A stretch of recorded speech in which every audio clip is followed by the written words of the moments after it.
안녕하십니까? 통상TV 시청자 여러분. 안녕하세요. 저는 딜로이트 컨설팅에서 TMT 섹터를 맡고 있는 박형곤 파트너라고 합니다. 반갑습니다. 예, 네, 반갑습니다. 파트너님. 저번에는 저희가 이제 소프트웨어 디파인드 비클이라고 그래가지고 네. 소프트웨어 기반, 소프트웨어 중심의 자동차에 대해서 소개를 했는데요. 상당히 흥미로운 주제였던 것 같아요. 공부도 많이 됐고요. 맞습니다. 그렇죠. 너무 좋은 내용이었어요.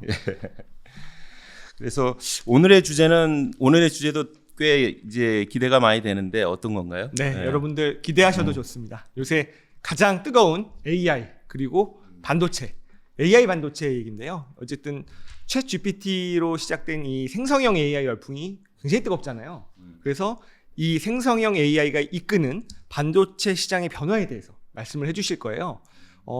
말씀해 주시겠습니다만 2027년이 되면 이 전체 반도체 시장에서 이 AI 반도체가 차지하는 게 거의 절반 가까이 된다는 그런 분석이 있었습니다. 오늘 그런 얘기 한번 들어보면 좋을 것 같아요. 그거 엄청난 얘기인데요. 전체 반도체 시장이 엄청난 규모인데 거기에 절반을 차지한다. 근데 이게 왜 우리한테 의미 있냐면 이게 반도체가 우리나라 수출의 최대 품목이잖아요. 그렇죠. 사실 우리 통상에 있어서 반도체의 동향이 우리나라 경제에도 상당히 큰 영향을 주는 주요 변수인데 오늘 정말 기대가 되는 것 같습니다. 네, 그렇습니다.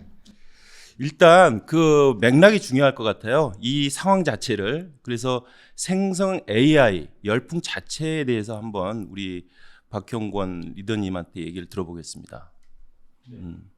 우선 그 자료 화면을 가지고 생성형 AI가 어떻게 이 결과물들을 내놓은지를 먼저 설명을 드려야 될 것 같은데요. 네.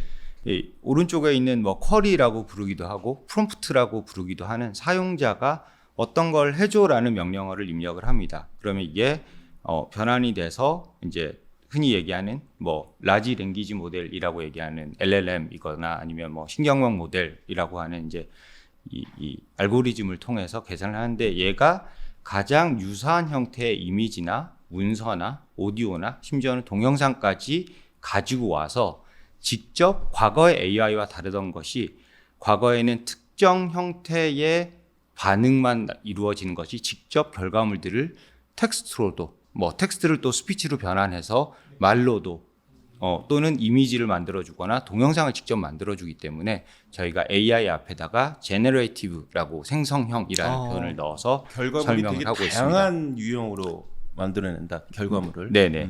현재는 보면 대부분의 뭐 엔진 솔루션이라고 부르는 것들이 특정한 포맷에 특화되어 있는 것들이 많거든요. 예를 들어 저희가 잘 알고 있는 챗 GPT는 챗의 형태로 글자의 형태로 주는 것들이 많고요. 네네. 그다음에 어떤 특정한 뭐 솔루션은 어떤 그림을 그려줘라고 했을 때 그림의 형태로 뭐 어떤 것들은 동영상의 형태로 어떤 것들은 뭐 음악을 만들어내는 애들도 있고 그래서 사실 생성을 전체적으로 통합적으로 하는 작업들도 많이 이루어지고 있습니다만 현재는 포맷 따라 좀 특화된 솔루션들이 많이 존재를 하고 있습니다. 그렇군요. 저번에 보니까 진짜 이게 뭔가 예전과는 확 달라진 느낌인 것 같아요. AI가 확 바로 우리 옆에 와 있다는 느낌인데 얼마 전에 오픈 AI 지금 얘기하신 챗 GPT 개발 회사잖아요. 거기서 내놓은 이 소라라는 영상을 봤는데 또 깜짝 놀랐어요.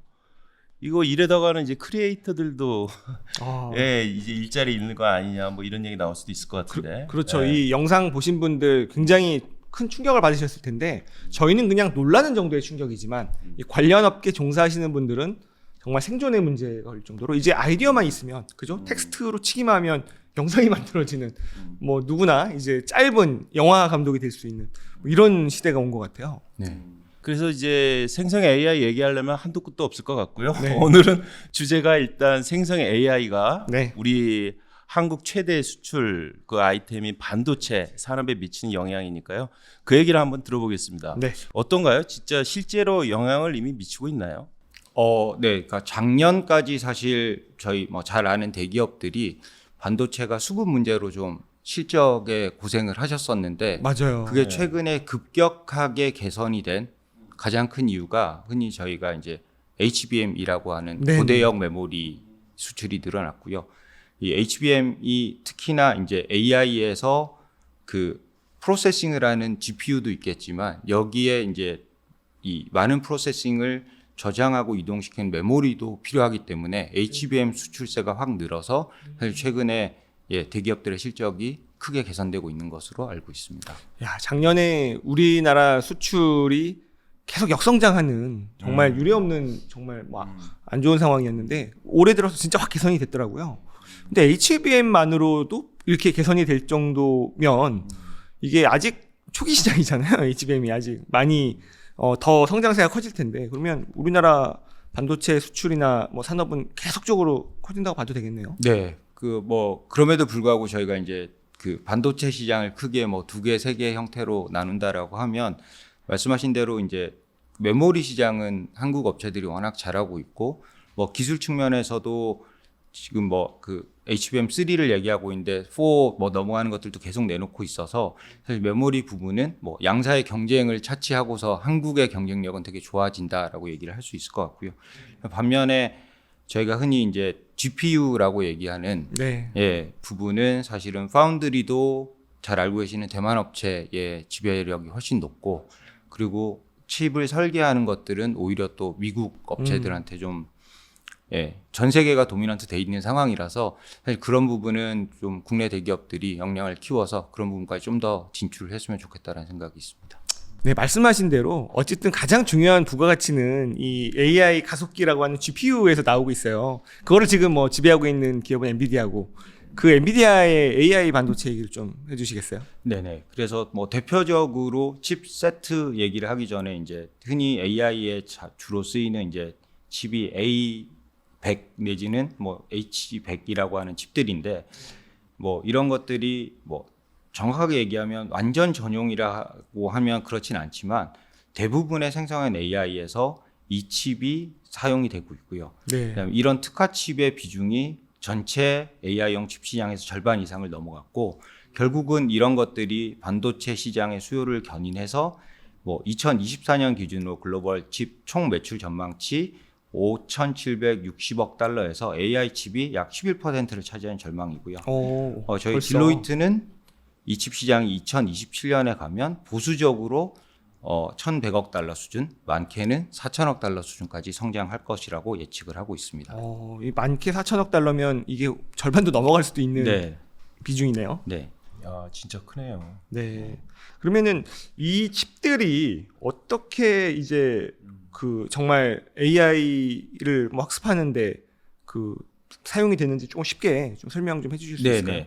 그래서 아까 저희가 녹화 들어가기 전에 잠시 얘기를 했지만 이게 100% 프로덕트가 사용처에 특화되어 있냐라고 하면 꼭 그렇지는 않습니다. 다만 기본적으로 생성형 AI가 앞에서 말씀드린 것처럼 프롬프트나 쿼리를 던졌을 때 주변에 관련된 정보들을 엄청 많이 프로세싱을 해서 가지고 와서 해석을 해서 답을 컨텐트로 내놔야 되기 때문에 그 결과적으로 딥러닝에 신경만을 겨냥한 머신러닝이라는 어려운 얘기를 드리지 않더라도 엄청 많은 데이터를 한꺼번에 처리를 해야 됩니다. 그러다 보니까 9세대의 AI 칩으로는 만족할 만한 결과를 내놓는데 시간이 오래 걸리거나 충분한 분석이 힘들어하는 경우가 많아서 효율성의 문제가 생기는 거예요. 그래서 반도체 회사들이 조금 더 이에 최적화된 칩들을 내놓고 있고 그러다 보니 사실은 이런 칩들의 수요가 집중이 되고 모두가 그 칩을 사고 싶어 하다 보니까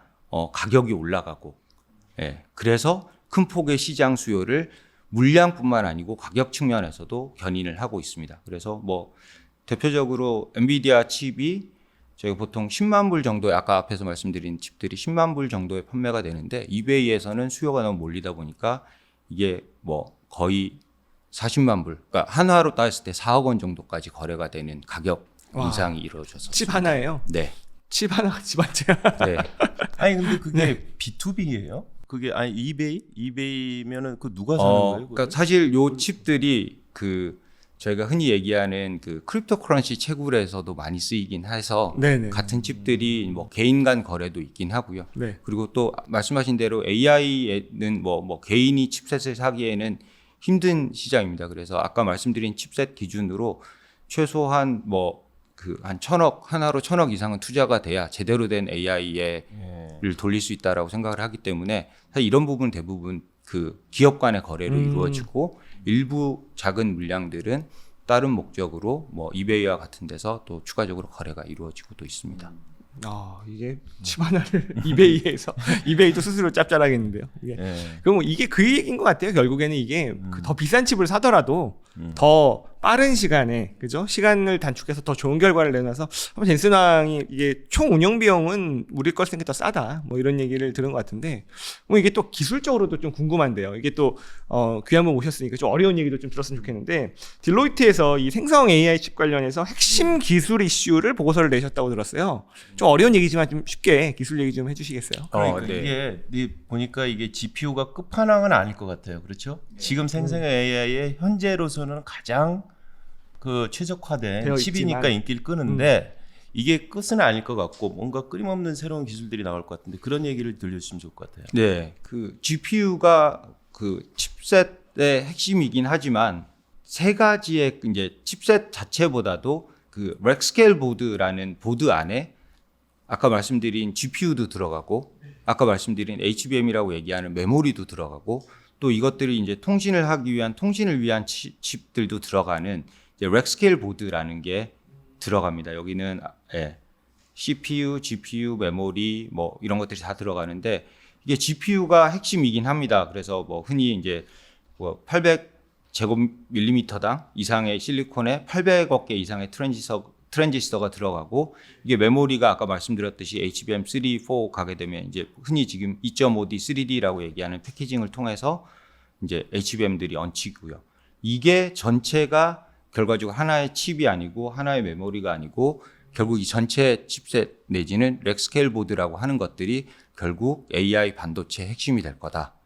그래서 GPU만 잘해서도 안 되고 메모리만 잘해서도 안 되고 이게 나중에 또 어드밴스드 패키징이라는 이걸 하나로 만드는 부분까지 다 산업이 에코시스템이 다 움직여줘야 된다라는 게 첫 번째고요. 마치 그거 같은데요. 이게 정말 뛰어난 축구 선수 11명 모여놨는데 팀워크가 없으면 안 되듯이 그 데이터 센터 말씀하시는 그러네. 거예요. 네네. 그렇죠. 네. 데이터 센터가 과거에는 저런 뭐 렉 스케일 보드라는 걸 만들 때 CPU 중심으로 CPU가 가장 큰 비용을 차지했는데 이제는 AI 데이터 센터가 되면서 GPU가 가장 중요하고 가장 네. 큰 비용을 차지한다고 들었는데 맞는 거죠? 네네.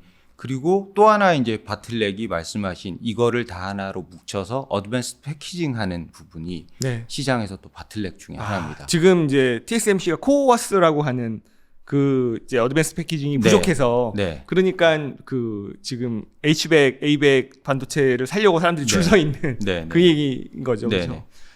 그리고 이제 두 번째가 이게 결과적으로는 이것들이 뭐 개별의 기계에 탑재가 되는 것들이 아니고 네. 데이터 센터에 들어가게 됩니다. 근데 데이터 센터에 들어가게 되면 이것들이 센터 안에서 근거리가 됐던 간에 뭐 아니면 뭐 나중에 또 말씀드리겠지만 엣지 컴퓨팅 때문에 이제 좀 원거리가 됐던 간에 통신을 해야 되는데 네. 이 칩들이 구형 칩으로 버벅거릴 정도의 데이터를 전송을 해야 되기 때문에 또 이 네트워킹 칩에서도 또 특수한 또 요구사항들이 많이 생기고 있고요.